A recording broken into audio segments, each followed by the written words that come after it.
The government tried to take my worthless land for 1% of its value after I spent 12 years building it. They paid big time. I bought my land 12 years ago for almost nothing. It was 15 acres of rocky soil on the edge of town that nobody wanted. The previous owner couldn't give it away. The real estate agent laughed when I asked about it and said I'd be wasting my money. The county assessor told me the land was basically worthless, and my property taxes would be the lowest in the district. Everyone thought I was stupid for buying dirt that couldn't grow anything.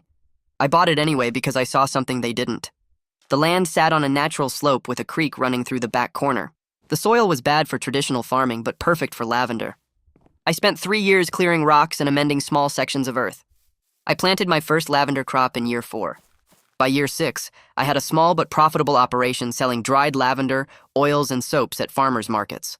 By year 8, I had a farm store on the property, and people drove from 3 counties over to visit. By year 10, I was making more money than I ever had working office jobs. I built something from nothing on land everyone said was worthless. Then the county noticed. A man named Commissioner Holt showed up at my farm store one afternoon. He walked around looking at everything like he owned the place. He picked up my products and put them down without buying anything. He asked how business was going. I told him it was fine. He said he was surprised anyone could make money off this land. He said the county had been watching my progress with interest. I didn't like the way he said interest. 2 weeks later, I got a letter saying the county was reviewing property lines in my area. They claimed there might be errors in the original survey from decades ago. They said my property might actually be smaller than the deed indicated. They said some of my land might technically belong to the county. I called the assessor's office and asked what was going on. A woman told me these reviews happen sometimes and I shouldn't worry. I worried anyway. I pulled out every document I had from when I bought the land. The survey was clear. The property lines were clear. The deed was clear. Nothing had changed in 12 years except that my worthless land was now worth something. A month later, Commissioner Holt came back with 2 other officials. They walked my property without permission and took notes. When I asked what they were doing, Holt said they were just verifying some information. He said the county was considering a new road project and my land might be in the path. He said eminent domain was always an option, but they preferred to work with property owners. He smiled when he said it like he was doing me a favor. I asked what they were offering. He said they'd give me what I originally paid for the land plus a small adjustment for improvements. That was less than 1% of what my farm was now worth. I told him that wasn't acceptable. He said I should think carefully about my options. He said fighting the county was expensive and usually pointless. He said most people just took the deal and moved on. I didn't take the deal. Instead, I started asking questions around town. I found out Commissioner Holt's brother-in-law was a developer who had been buying up land on the other side of my property. I found out the proposed road would connect that land to the main highway, making it perfect for a shopping center. I found out Holt had been pushing this project for 2 years, but couldn't make it work because my farm was in the way. The county didn't need my land for a road. They needed my land so Holt's family could make millions. I stopped being cooperative. When the county sent surveyors, I told them they needed written permission to enter my property, and I wasn't giving it. When they threatened legal action, I told them to go ahead. When Holt called me personally to discuss a reasonable solution, I hung up on him. Then I started making their lives difficult. I applied for every permit and protection I could find. Historic agricultural designation, environmental watershed protection because of my creek, small business development grants that came with strings about land use. I got my farm classified as an agritourism destination, which added another layer of regulations about what the county could do nearby. Every application created paperwork. Every paperwork created delays. I attended every county meeting and asked questions about the road project. I asked for environmental impact studies. I asked for traffic assessments. I asked for public comment periods. I asked why Commissioner Holt hadn't recused himself given his family connection to the developer. I never accused anyone of anything. I just asked questions and watched them squirm. Other landowners started paying attention. Some of them had gotten similar letters about property line reviews. I spread the county records across my kitchen table and started organizing everything by date. The documents showed a clear pattern once I laid them out in order. Edmund Kruger bought his first parcel 2 years ago, then another 6 months later, then 3 more over the following year. I pulled up the county property maps online and marked each purchase with a red dot. The shape that emerged made my stomach tight.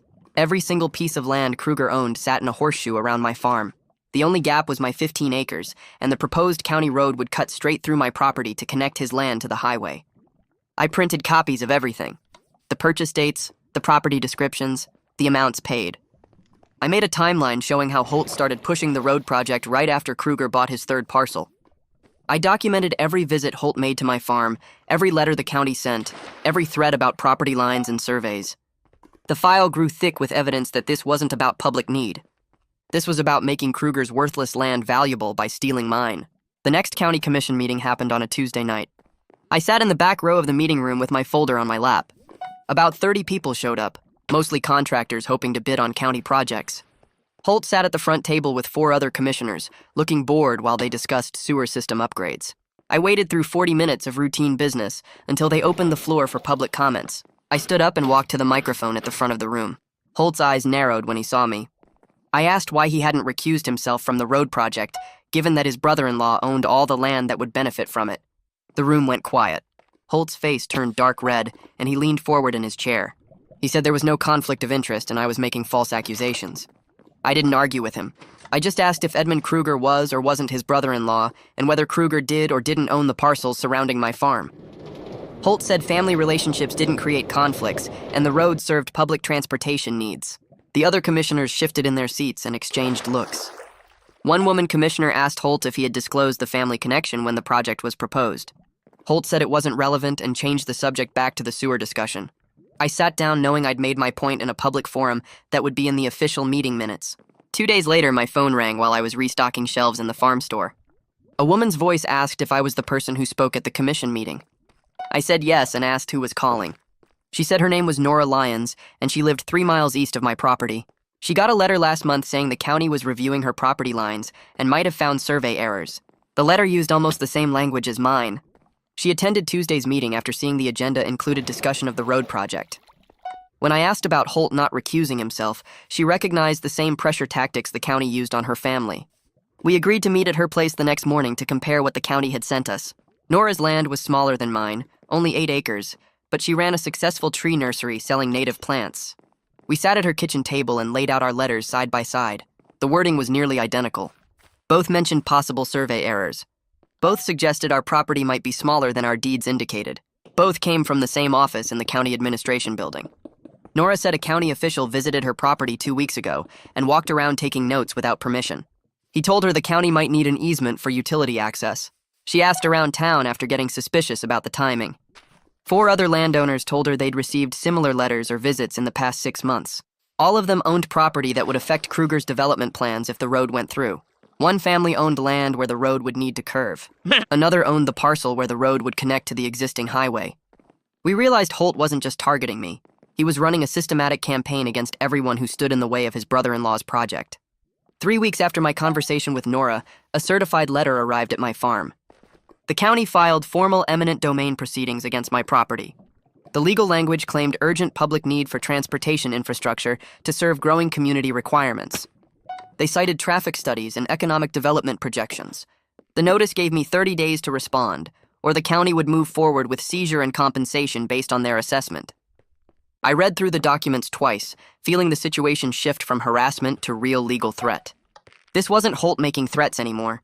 This was official court action that could actually take my land. I knew I needed a lawyer who specialized in fighting eminent domain abuse, not just someone who handled general property cases.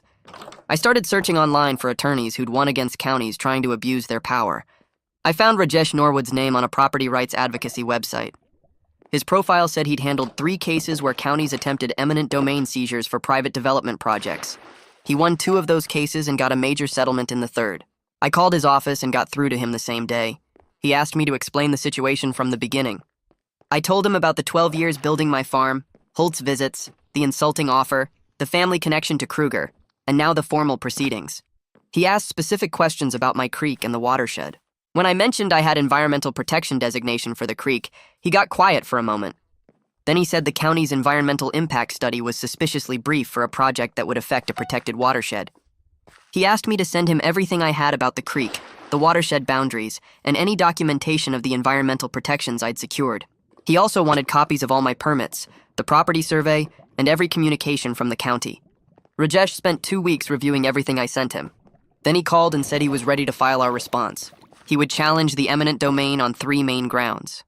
First, insufficient documentation of genuine public need since the road primarily benefited private development.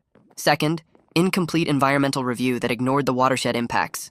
Third, conflict of interest given Holt's family connection to the main beneficiary. He also planned to request all communications between Holt and the county legal team to expose coordination with Kruger. The filing would cost $8,000 up front for court fees and initial legal work. I sat at my kitchen table looking at my bank account. $8,000 was a huge amount of money, but losing my farm would cost me everything I'd built over 12 years. I told Rajesh to file the response. A week after Rajesh filed our legal response, my phone rang with a number I didn't recognize. A woman said her name was Dorothea Parks, and she was a reporter with the county newspaper. She'd seen the eminent domain filing in the public records and wanted to ask me some questions. I almost hung up because I didn't trust reporters not to twist everything around. But she said she'd been following Holt's projects for years and suspected corruption, but never had enough evidence to publish anything substantial. She knew about Kruger buying land. She knew about the road project. She just needed someone willing to go on record with documentation. I said I'd meet her, but not at my farm where people might see us together. We agreed to meet at a coffee shop 2 towns over the next afternoon. Dorothea showed up with a notebook and a small camera. She was maybe 50 years old with gray hair and sharp eyes that missed nothing. I brought my complete timeline showing Kruger's land purchases matched to dates when Holt pushed the road project forward. I showed her copies of the letters other landowners received. I gave her the timeline of Holt's visits to my property and the insulting offer he made. She took notes on everything and photographed each document with her camera. She asked tough questions about my sources and how I knew certain facts. She wanted to verify everything independently before publishing anything. I liked that she was skeptical instead of just taking my word for it.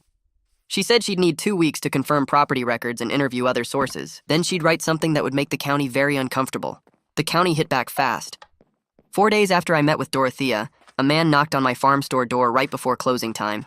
He said he was the county zoning inspector and needed to examine my commercial operation. I asked what this was about. He said they'd received a complaint that my farm store violated commercial use restrictions for agricultural land. I pulled out my agritourism permit and my business license. Both documents clearly showed I was operating legally within the permitted scope. He looked at the papers and said he'd still need to review whether my operation exceeded the permitted scale. He walked around the store counting shelves and measuring square footage. He asked how many customers I got per day and whether I employed anyone. I answered his questions while knowing exactly what this was.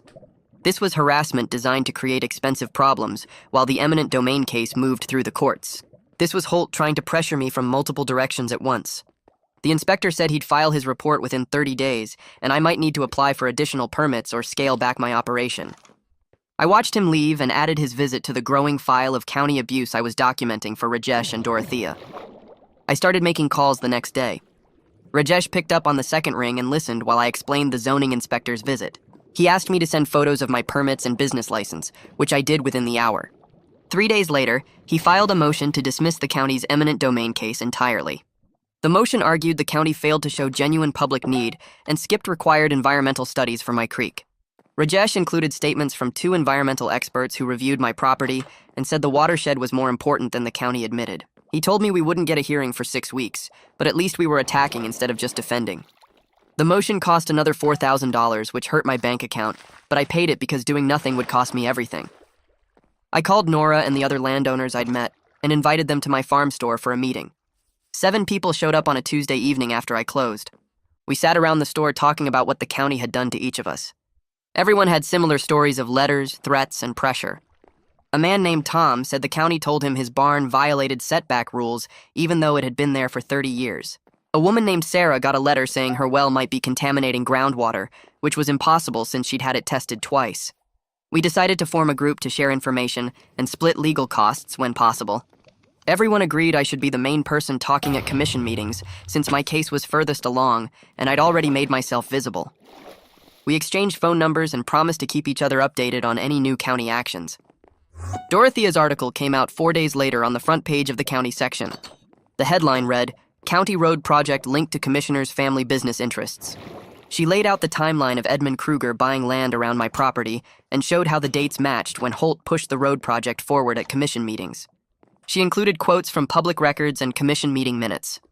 She never directly accused anyone of corruption, but she didn't need to. The facts told the story clearly enough that anyone reading could see what was happening. My phone started ringing within an hour of the paper hitting doorsteps. Neighbors I hadn't talked to in years called to say they had no idea the county was doing this. People from town called asking how they could help. 3 different customers came to the farm store specifically to buy products and show support. 2 county commissioners showed up at my farm store the next afternoon. I recognized them from meetings but had never spoken to either one directly. They introduced themselves and asked if we could talk privately. I locked the front door and led them to the back room where I did packaging. They said they wanted to discuss settlement options. They claimed they didn't know about Holt's family connection to Kruger until they read Dorothea's article. They said the county was worried about legal problems and bad publicity. I asked what kind of settlement they had in mind. They said the county might be willing to drop the eminent domain case if I agreed not to sue for damages. I told them I'd consider settlement only if it included dropping all proceedings against me and investigating how this project got approved without anyone noticing the obvious corruption. They said they'd take that back to the other commissioners and get back to me. Holt showed up at my farm 3 days later while I was working in the lavender fields. I heard a car door slam and looked up to see him walking toward me. His face was red and he was moving fast. He started yelling before he got within 10 feet of me. He said I was making a huge mistake by fighting the county and talking to reporters. He said I was causing problems for important projects that would help the whole community.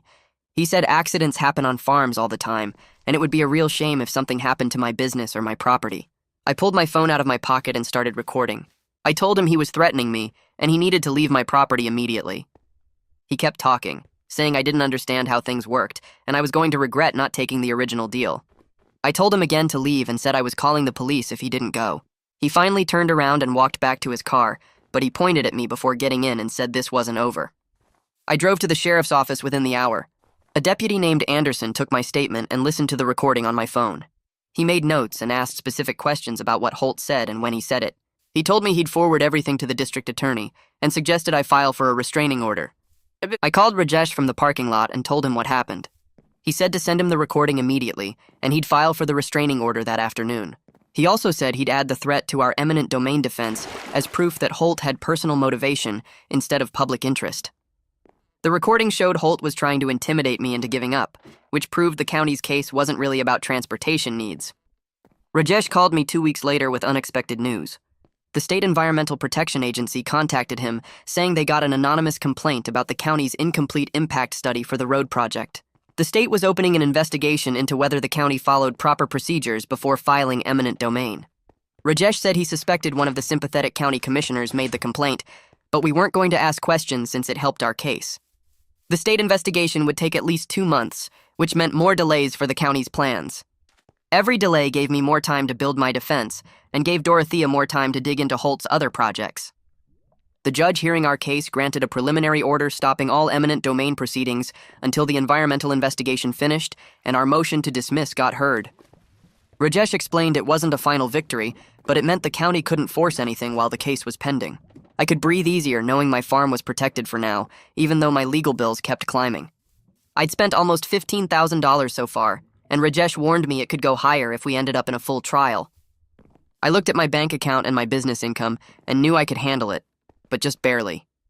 The stress of fighting while trying to run my business was wearing me down. Edmund Kruger's lawyer called me 3 weeks after the judge's order. He said Kruger wanted to make a direct offer to buy my property at full market value. He named a figure that was legitimate money, enough to pay off all my legal bills and start over somewhere else with money left over. The lawyer said Kruger respected what I'd built and wanted to make this right by offering fair compensation. I told him I needed time to think about it. I spent 2 days walking my fields and sitting in my farm store trying to decide what to do. The money was real and the fight was exhausting. I could take the offer and walk away clean without more legal bills or stress. I called Nora and asked if we could meet. We sat at my kitchen table and I told her about Kruger's offer. She didn't say anything for a long time, just looked at me with understanding. Finally, she said I had to make my own choice, and nobody would blame me for taking the money after everything I'd been through. But she also said if I sold, it would prove that pressure tactics work, and it would abandon everyone else fighting similar battles. I thought about the other landowners in our group, and what message it would send if I gave up. I thought about the 12 years I'd spent turning worthless rocks into profitable lavender fields. I thought about letting corrupt officials win just because they made things difficult.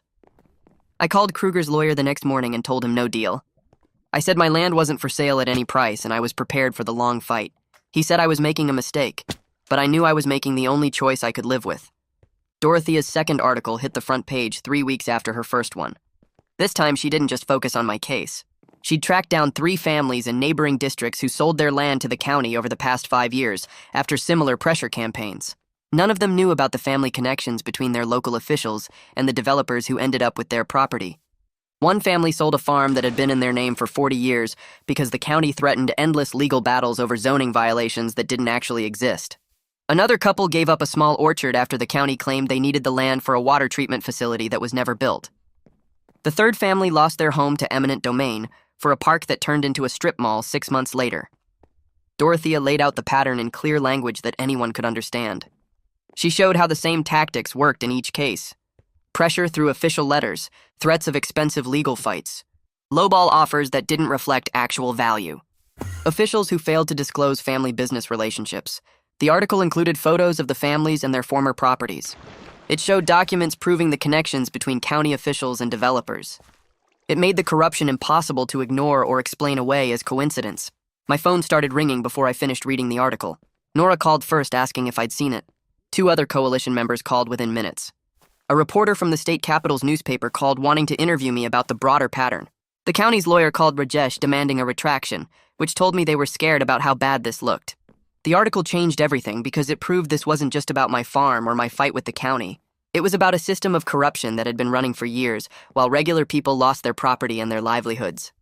4 days after Dorothea's second article published, Rajesh called me with news that made my hands shake. The state attorney general's office was opening an investigation into county land acquisition practices. They'd reviewed both of Dorothea's articles and the environmental agency's findings about the incomplete impact study. An investigator named Grayson Wolf had already contacted Rajesh, requesting copies of all our documentation. Rajesh said the investigation would examine more than just my eminent domain case. They were looking at the entire history of land acquisitions during the time period when the officials involved held office. That meant every deal, every purchase, every project that involved taking private property for supposed public use. Wolf wanted my timeline showing Edmund Kruger's land purchases. He wanted the county's initial offer documents. He wanted the recording of the threats made at my farm. He wanted everything we'd gathered showing the connection between officials and developers. Rajesh spent 2 days organizing files and making copies of everything. He said state investigations like this usually took months, but the Attorney General's office seemed motivated to move quickly given the media attention. The investigation gave us leverage in our legal case because it raised serious questions about whether the county had legitimate authority to proceed with eminent domain. More importantly, it meant people with real power were finally paying attention to what had been happening in our county for years. The county commission called an emergency meeting 6 days after the state investigation was announced. I sat in the public gallery with Nora and 3 other coalition members. The room was packed with reporters and concerned citizens who'd read Dorothea's articles. The 4 commissioners who weren't connected to the scandal looked uncomfortable as they took their seats. They voted 4-1 to suspend the road project pending completion of the state investigations. The vote came after 2 hours of public comment where person after person stood up to talk about county overreach and corruption. One woman talked about losing her family's land 5 years ago. A man described being pressured to sell at below market value. A business owner explained how county officials threatened to revoke his permits unless he cooperated with a development project. When the vote came, only 1 commissioner voted against suspension. He stood up after the vote and accused his colleagues of betrayal and cowardice. He said they were destroying years of careful planning for the county's future. He said they were letting a few troublemakers derail important economic development. He gathered his papers and walked out of the meeting while people were still talking. The suspension didn't end my legal case automatically, but it removed the supposed justification for taking my land. If there was no road project, there was no public purpose for eminent domain. Rajesh said the county could still try to argue they needed my property for future planning, but their position got weaker every time another piece of evidence came out. 3 days after the emergency meeting, the county commissioners held another session to discuss what they called administrative matters. I watched from home on the county's live stream because I needed to work at the farm. The 4 commissioners who'd voted to suspend the road project moved to place their colleague on administrative leave while the ethics investigation proceeded. They cited the ongoing state investigation and the need to maintain public trust in county government. The motion passed 4-0 because the person being placed on leave couldn't vote on his own administrative status. He was still technically a commissioner, but he couldn't participate in meetings or votes until the investigation finished. The local television news led with the story that night. The state newspaper ran a feature about small county corruption. Suddenly, everyone in the county knew about what had been happening. My farm started getting visitors who said they wanted to show support by buying products. People drove out specifically to purchase lavender soap and dried flowers because they'd read about my fight. A woman told me she was proud that someone had stood up to government overreach. A man said he'd been worried about losing his own property, and my case gave him hope. Business actually improved during what should have been the most stressful time of my life. I hired a part-time worker just to handle the increased traffic at the farm store. The irony wasn't lost on me that the county's attempt to take my worthless land had turned my farm into a symbol of property rights that attracted customers from across the region. Our coalition held a meeting at Nora's house 2 weeks after the administrative leave decision. 7 landowners showed up along with 3 concerned citizens who wanted to help push for policy changes. We'd won important battles, but we knew the fight wasn't over until we changed the rules that had allowed the corruption to happen. Nora led the discussion about what specific policies we wanted to advocate for once new leadership was in place at the county. We spent 3 hours drafting proposals for stronger conflict of interest rules. We wanted mandatory public disclosure of any family business connections within 3 degrees of relation for all county officials. We wanted enhanced protections for agricultural landowners facing eminent domain that would require proof of overwhelming public necessity, not just convenience.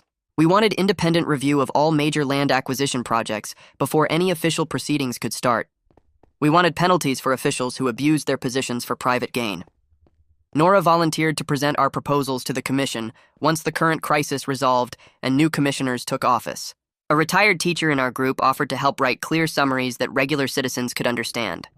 Someone else volunteered to organize a petition drive to show community support for the reforms. We were thinking beyond our individual cases now and focusing on systemic changes that would protect future property owners from going through what we'd experienced. Grayson Wolf's investigation moved faster than anyone expected. 6 weeks after it started, Rajesh called me with information that made my heart race. Wolf had uncovered financial records showing payments from Edmund Kruger to the county official who'd been placed on administrative leave. The payments were disguised as consulting fees for a company that didn't actually provide any services. The financial trail showed $200,000 moving from Kruger to the official over 18 months. The dates matched up perfectly with the timeline of land acquisitions and the road project planning. Bank records showed deposits that corresponded to key votes and decisions about the development. Wolf had also found emails between the official and Kruger discussing how to handle property owners who wouldn't cooperate with their plans. The evidence was clear enough that the Attorney General's office was preparing criminal charges. Rajesh said they were looking at corruption, bribery, and abuse of office. Each charge carried potential prison time if convicted. The news broke on the state wire service that afternoon.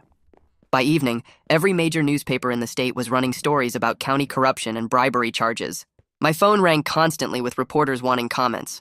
I told them all the same thing. I was glad the investigation had uncovered the truth, and I hoped justice would be served for everyone who'd been hurt by the corruption. The judge hearing our eminent domain case scheduled a hearing 2 weeks after the criminal charges were announced. Rajesh and I sat at our table, while the county's lawyer stood up to explain why they were withdrawing their case entirely. The lawyer said the county no longer wished to pursue eminent domain, given the changed circumstances and ongoing investigations. He said they recognized the project lacked sufficient public purpose justification. He said the county wanted to resolve all outstanding matters and move forward with clean governance. The judge asked if I agreed to the dismissal. Rajesh stood up and said we did, with the understanding that the dismissal was with prejudice, meaning the county couldn't refile the same claim later. The judge ruled that the county had failed to demonstrate legitimate public purpose and noted the ongoing criminal investigation into the project's origins. He dismissed the case entirely and wished me well with my farm. Rajesh shook my hand as we left the courtroom. I felt 12 years of anxiety lift off my shoulders in that moment. The land I'd built from nothing was officially mine without any government claims against it. Nobody could take my farm anymore. Nobody could pressure me into selling. Nobody could threaten me with legal battles. I owned my 15 acres free and clear, and I'd fought off one of the most powerful forces a citizen can face. I drove back to my farm and walked through my lavender fields feeling lighter than I had in years. The county's new interim leadership reached out through Rajesh 3 days after the case dismissal. They wanted to meet about settling any potential civil claims I might have against the county for the harassment and legal expenses I'd endured.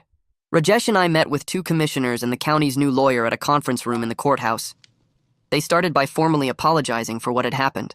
They said the previous administration had violated public trust and my property rights. They said the county wanted to make things right and rebuild credibility with citizens. They offered to cover my legal fees as part of a settlement agreement. Rajesh had prepared an accounting showing I'd spent $32,000 defending my property. The county agreed to pay the full amount without negotiation. They also agreed to issue a public statement acknowledging that the eminent domain action had been improper and that I'd been right to challenge it. I accepted the settlement because the money would remove the financial burden that had been crushing me for months. I also accepted because I wanted to give the new county leadership a chance to prove they were different from what came before. I told them I appreciated their willingness to take responsibility for cleaning up the corruption. Rajesh drew up the settlement documents and the county cut a check within a week. I deposited $32,000 back into my farm account and felt like I could finally breathe again without worrying about legal bills. The former county official resigned before the ethics board could vote to remove him. His lawyer released a statement saying he was stepping down to focus on his legal defense and didn't want to distract from county business. The resignation came 2 days before a scheduled ethics hearing that would have been public and embarrassing. The district attorney added new charges based on the recording I'd made of threats at my farm. Witness intimidation carried its own penalties separate from the corruption and bribery charges. The criminal case was building into something that could send him to prison for years if he was convicted on all counts. His arraignment happened on a Tuesday morning. I drove to the courthouse and sat in the public gallery to watch. He walked in wearing a suit instead of the casual clothes he'd worn when visiting my farm. His lawyer entered not guilty pleas to all charges. The judge set bail and trial dates. I watched him walk out of the courthouse in handcuffs after the bail hearing because the judge considered him a flight risk given the severity of charges. Seeing him in handcuffs felt like justice finally catching up to corruption that had hurt too many people for too long. Edmund Kruger's development projects collapsed within weeks of the criminal charges becoming public. Banks pulled financing for his shopping center plans after learning about the bribery investigation. His business partners distanced themselves publicly, and some filed lawsuits claiming they hadn't known about the illegal payments. The district attorney filed charges against Kruger for bribing a public official and conspiracy to commit fraud. The charges meant Kruger faced prison time too if convicted. The land he'd bought around my property sat empty with for sale signs going up on several parcels. Without the road connection he'd tried to steal my land to build, his development plans were worthless. Several parcels went into foreclosure as Kruger's financial situation deteriorated. I drove past his empty land one afternoon and noticed how similar it looked to what my property had been 12 years ago. Rocky soil that nobody wanted. The difference was that I'd built something valuable through honest work while he'd tried to profit through corruption. His shortcuts had caught up with him, and now his supposedly valuable development land was worth almost nothing without the infrastructure he'd planned to force through using his family connections. The county commission meeting room filled up fast the night we presented our policy proposals. Nora stood at the front with our coalition's recommendations printed and organized in folders for each commissioner. She walked them through the conflict of interest requirements we wanted, explaining how commissioners should have to step back from votes when family members stood to make money from county decisions. The new commissioners listened and took notes. One asked questions about how other counties handled similar rules. Another wanted to know if 3 degrees of relation was standard or if we should expand it further. We spent 2 hours going through every detail of our proposals, answering concerns and explaining why each protection mattered.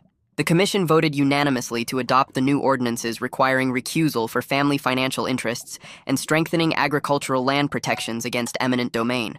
They added language requiring documented public necessity that went beyond just claiming a project served the public good. The rules weren't perfect, and lawyers would probably find ways around some provisions, but they created real barriers that would make another situation like mine much harder to pull off. I watched the commissioners sign the ordinance and felt like we'd built something that would outlast our individual cases. 3 months after the judge dismissed the eminent domain case against my farm, I got a call from a state legislator's office asking if I would testify about eminent domain reform. The legislature was taking up a bill that would change how counties could use eminent domain across the entire state. Dorothea's articles had gotten attention at the state level, and lawmakers wanted to hear directly from someone who'd fought off an abuse case. I drove to the state capitol on a Tuesday morning with Nora riding along for support. The Capitol building was bigger than I expected, with marble floors and high ceilings that made me feel small. We found the right committee room and sat in the public gallery waiting for our turn to speak. When they called my name, I walked to the witness table and sat down facing a panel of legislators. I told them about buying worthless land 12 years ago and building a profitable farm through honest work. I explained how the county tried to take it for 1% of its value so a commissioner's family member could make millions. I described the legal fight and the stress of not knowing if I'd lose everything I'd built. Nora testified after me, talking about how the coalition formed and how many families faced similar pressure. The legislators asked questions about what protections would have helped us and what penalties would actually deter corrupt officials. The bill they were considering included stronger requirements for proving public necessity and real consequences for officials who abused eminent domain for private gain. It wasn't everything we wanted, but it was significant progress toward making the system fairer. My farm store got busier after all the publicity about standing up to the county. Customers started driving from across the state specifically to support the business that fought government overreach. Weekend traffic doubled and then tripled as word spread through social media and local news coverage. I couldn't keep up with demand working alone anymore. I hired 2 part-time employees to help with the store and product fulfillment. One was a college student who needed flexible hours, and the other was a retired teacher who wanted something to do a few days a week. Having help meant I could focus on the actual farming, instead of spending all day selling products and answering customer questions. The extra income from increased sales let me finally pay myself a real salary instead of putting every dollar back into operations. For 12 years, I'd lived cheap and reinvested everything, but now I could afford to relax a little and actually enjoy the success I'd built. Rajesh called me about setting up a legal defense fund for other landowners facing eminent domain problems. He'd been contacted by several property owners in neighboring counties who were dealing with similar situations but couldn't afford attorneys. We organized a fund with initial donations from coalition members and supporters who'd followed my case through the news coverage. The fund would provide free initial consultations so landowners could understand their rights and options. It could also help cover filing fees and basic legal costs for people who qualified based on income. Rajesh volunteered to handle consultations pro bono for the first year to get the fund established. We set up a simple website explaining how to apply for assistance and what kinds of cases the fund could help with. It felt good turning my experience into something practical that could help others fight back against government abuse. The fund wouldn't solve every problem, but it would give some people a fighting chance who otherwise would have just given up and taken whatever the county offered. Dorothea won the State Journalism Award for her investigation into county corruption. The award ceremony happened at a hotel conference center with reporters and editors from newspapers across the state. I went to watch her accept the award and listened as she gave a speech thanking sources who trusted her with their stories despite risks. She mentioned me by name and talked about how willing I was to go public, even though it made me a target for retaliation. The recognition brought more attention to eminent domain abuse as a serious issue that needed investigation and reform. Several newspapers from other parts of the state hired Dorothea to train their reporters on investigating local government corruption. She started traveling to give workshops on document analysis and cultivating sources in government offices. Her career took off in ways that helped spread knowledge about holding officials accountable, and I was glad my willingness to talk to her had contributed to that success. The newly elected county commissioners held a public meeting to present their transparency plans and get community input on future development. They invited me to speak about protecting agricultural landowners and respecting property rights. I kept my remarks short, maybe 5 minutes total. I talked about how government power should serve citizens instead of enriching officials and their families. I emphasized that development could happen without trampling on people who'd invested years building legitimate businesses on land they owned legally. The commissioners seemed genuinely interested in doing better than their predecessors, and the public meeting format was already an improvement over how things used to work. People could ask questions and raise concerns without feeling like they'd be targeted for speaking up. The new leadership wasn't perfect, but they were making real efforts to rebuild trust that had been destroyed by years of corruption. I expanded my farm by planting 3 more acres of lavender in the spring. The expansion had been impossible before because every spare dollar went to legal defense, but now I had confidence the county wouldn't try stealing my land again. I also added a small event space for weddings and private gatherings, converting an old equipment shed into a rustic venue with string lights and wooden benches. The event space opened up a new revenue stream and brought more visitors to the farm, who then bought products from the store. I hired Nora's daughter for seasonal work during the busy summer months when lavender was in full bloom. 2 other coalition members had family who needed part-time jobs, so I brought them on for harvest help. Having a crew meant I could handle the expanded operations without killing myself working 16-hour days. The farm was growing into something bigger than I'd originally imagined, and it felt amazing to build that growth on a foundation that was finally secure. The trial for Holt ended with convictions on 4 corruption charges. The jury deliberated for less than a day before finding him guilty of bribery, abuse of office, conspiracy, and witness intimidation. The judge sentenced him to 3 years in federal prison, plus restitution of the $200,000 he'd taken from Edmund. Edmund pleaded guilty to his own charges and got 18 months plus a $50,000 fine. Watching both of them face real consequences felt like the system actually worked for once. They'd tried to use government power to steal from people and enrich themselves, and now they were paying for it with prison time and financial penalties. The conviction sent a message that corruption had consequences even for people who thought they were untouchable because of their positions or connections. The coalition celebrated our first anniversary with a community event at my farm. We invited everyone who'd supported us through the fight, from coalition members to people who just showed up at commission meetings or shared articles online. Over 200 people came for lavender picking, live music from a local band, and a potluck dinner where everyone brought dishes to share. Kids ran through the fields while adults talked and laughed and swapped stories about the crazy year we'd all been through. Nora gave a speech thanking everyone for standing together when it would have been easier to just accept what the county wanted. She talked about how we'd proven that ordinary people could fight corruption and win if they organized and refused to back down. I looked around at all the people gathered on my farm and realized we'd built something bigger than just defending individual properties. We'd created a community of people who understood the importance of standing up for what was right, even when it was hard. Property rights organizations from 3 other states contacted me asking if I'd speak at conferences about our successful fight. They wanted me to share strategies for organizing against eminent domain abuse and standing up to corrupt local officials. I agreed to do the speaking engagements even though they didn't pay much beyond covering travel costs.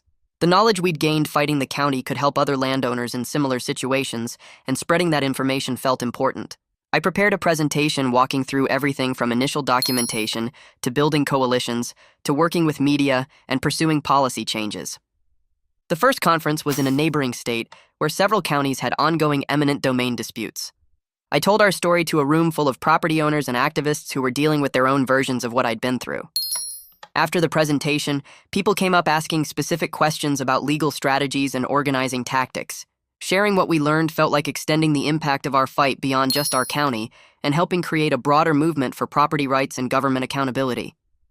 Dorothea called me about doing a follow-up article marking 1 year since her first investigation broke the corruption story. She wanted to document what changed after everything came to light.